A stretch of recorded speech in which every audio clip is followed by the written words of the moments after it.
The room smelled of cedar and sunlight, but my head pounded like a war drum. I blinked, my vision swimming, and realized I was tangled in sheets that weren't mine. In a bed I didn't recognize, with a man's arm draped across my chest. "Morning, wife," a familiar, infuriating voice purred, and my heart stopped as I turned to see Ethan Caldwell shirtless, smirking, and calling me wife. 10 years ago, Ethan was the thorn in my side, the golden boy of Lincoln High who turned every debate club meeting into a battlefield. I was Jamie Torres, the scrappy kid with a chip on his shoulder, fighting for every inch of respect. We were rivals, enemies, two storms clashing until the day I vanished graduation night. 2015, when a car accident stole my memory and, apparently, a decade of my life.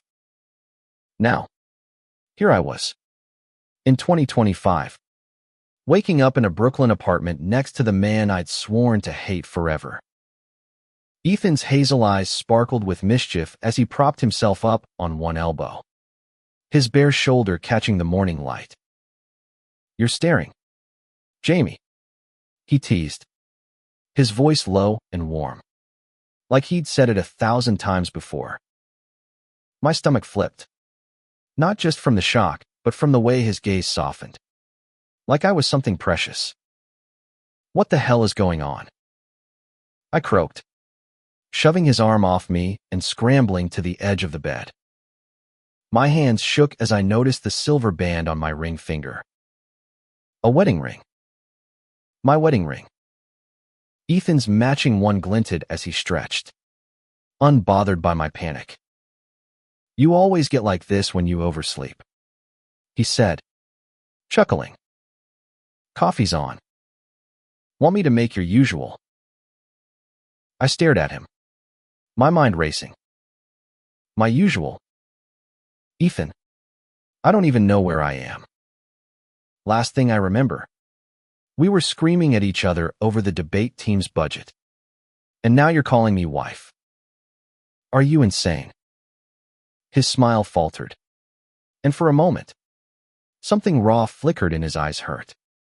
Maybe. Or fear. "Jamie," he said softly, "you're scaring me. You don't, remember?" The room spun as I stumbled to the bathroom, splashing cold water on my face. The mirror showed a stranger, me, but older, with faint lines around my eyes and a scar above my brow I didn't recognize. Ethan followed, leaning against the doorframe, his casual confidence replaced by a quiet intensity. "You've been through a lot," he said. "The accident, it messed with your memory. But we've been together for years. Jamie. Married for 3. I laughed, sharp and bitter. "Married. To you. We hated each other." Ethan flinched, but he didn't back down. "We did," he admitted. "But things change. People change. You changed me." His voice cracked, and I hated how it tugged at something deep inside me, something I didn't understand. The apartment was a shrine to a life I didn't know. Photos lined the walls, me and Ethan laughing at a beach, kissing under a Christmas tree, holding hands at what looked like a pride parade. My chest ached as I traced the edges of a framed pictorius. Smiling. With Jamie and Ethan. 2022" scrawled on the back. "This can't be real," I whispered. Ethan stepped closer, his warmth brushing against me. "It's real," he said, "and I'll prove it to you." He spent the morning showing me fragments of our life. The coffee shop down the street where we had our first date. Apparently after a drunken karaoke night where I sang Bohemian Rhapsody to him. The park where he proposed. Under a willow tree during a summer storm. Each story felt like a puzzle piece from someone else's life. But the way Ethan looked at me steady, devoted, like I was his whole world made my heart stutter. By noon, I was exhausted, sitting on the couch with a mug of coffee I didn't remember liking. Ethan sat across from me, his usual smirk gone, replaced by a quiet vulnerability. "I know this is a lot," he said, "but I'm not letting you go. Jamie. Not again." His words hung in the air, heavy with a history I couldn't grasp.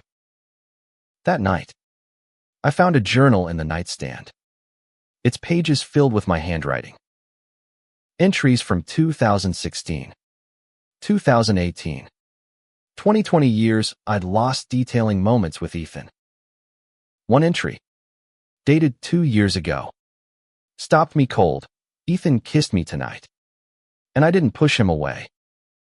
I don't know when I stopped hating him, but I think I'm falling in love." I slammed the journal shut, my pulse racing. How could I love someone I didn't even know anymore? But as I glanced at Ethan, asleep on the couch, his face soft and unguarded, I felt a spark of something, maybe memory, maybe hope. The next few days were a blur of discovery and disbelief. Ethan was relentless, dragging me through our shared life like a tour guide with a mission. He showed me our favorite diner, where the waitress greeted us like old friends, and the community center where we volunteered, teaching kids to debate. Each place felt like a ghost town of my own past, familiar yet foreign, and Ethan's patience only made it worse. He was too perfect, too in love, and it terrified me. I started noticing things about him I'd never seen in high school. The way his laugh softened when he talked about our dog, a scruffy mutt named Bowie who died last year. The way he'd hum off-key while cooking dinner, glancing at me like he was checking I was still there. It was disarming. How someone who'd once been my nemesis could feel so safe. But every time I softened, doubt clawed me back. What if this was a lie? What if I was the lie, pretending to be someone I wasn't? One night, I confronted him. We were in the kitchen, dishes piled in the sink, the air thick with the scent of garlic and regret. "Why me, Ethan?" I demanded, my voice shaking. "You could have had anyone. Why stick with the guy who lost 10 years of his life?" He set down his wine glass, his eyes locking onto mine with an intensity that stole my breath. "Because you're worth it," he said simply. "You always were." He told me the story of us, piece by jagged piece. After my accident, I'd spent months in rehab, relearning how to walk, talk, live. Ethan had been there, not as my rival, but as my friend, showing up every day with bad jokes and worse coffee.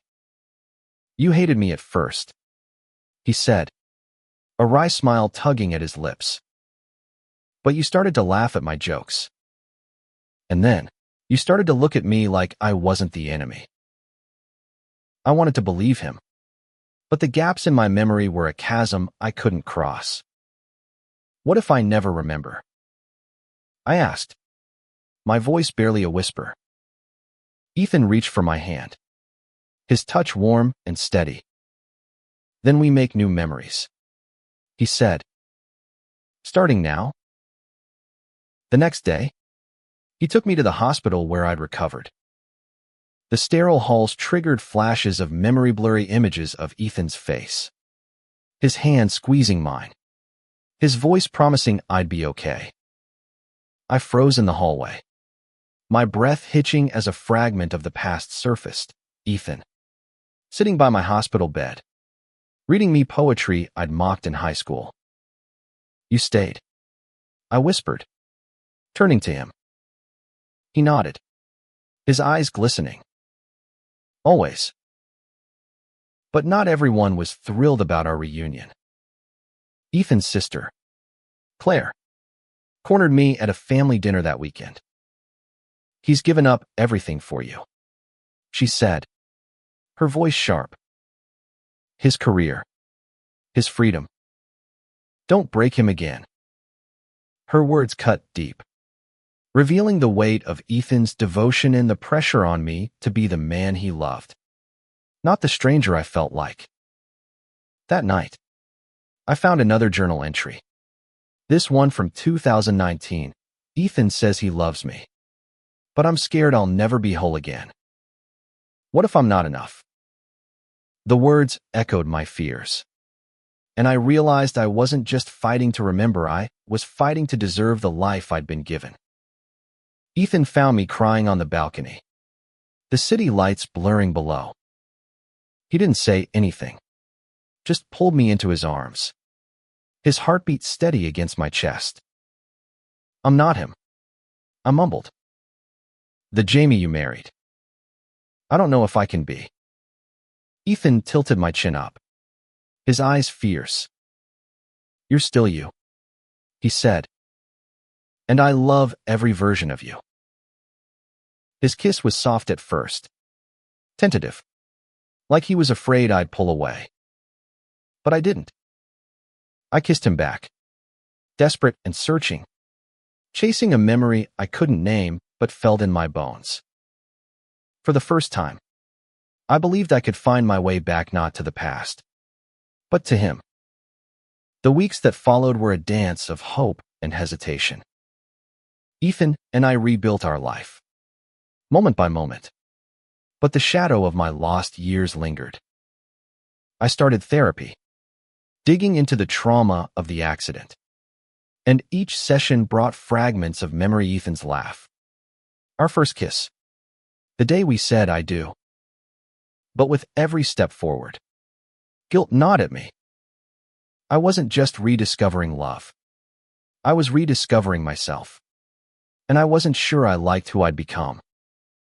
One evening, Ethan took me to a rooftop bar, the Manhattan skyline glittering below.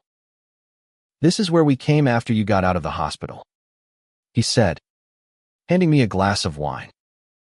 "You said you wanted to see the stars, but we settled for city lights."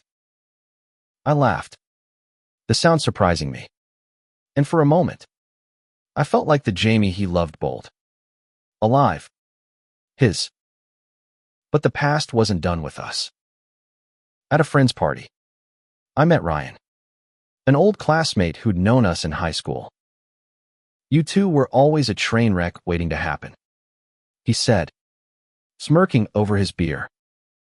"Ethan was obsessed with you, even back then.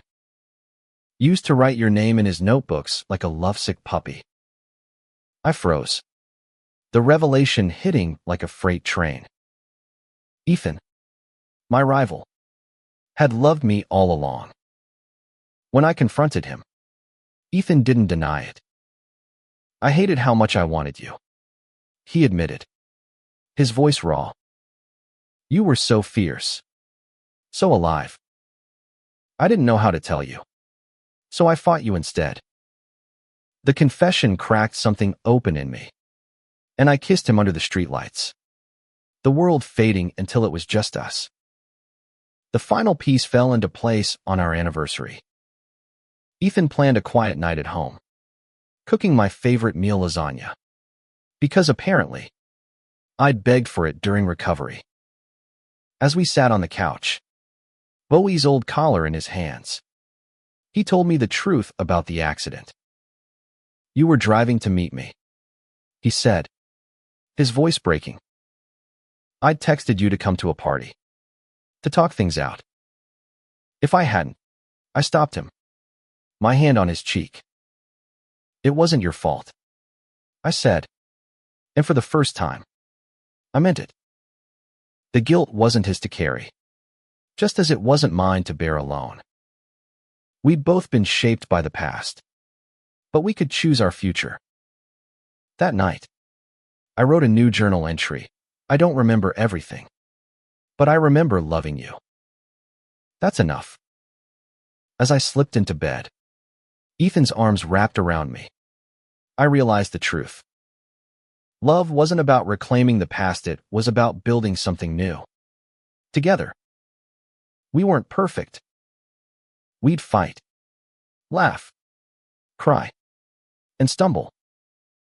But as I looked at Ethan, his face soft in the moonlight, I knew I'd woken up exactly where I was meant to be. Not in a strange bed, but in a life we'd fought for, a love we'd earned. And that was worth every lost year.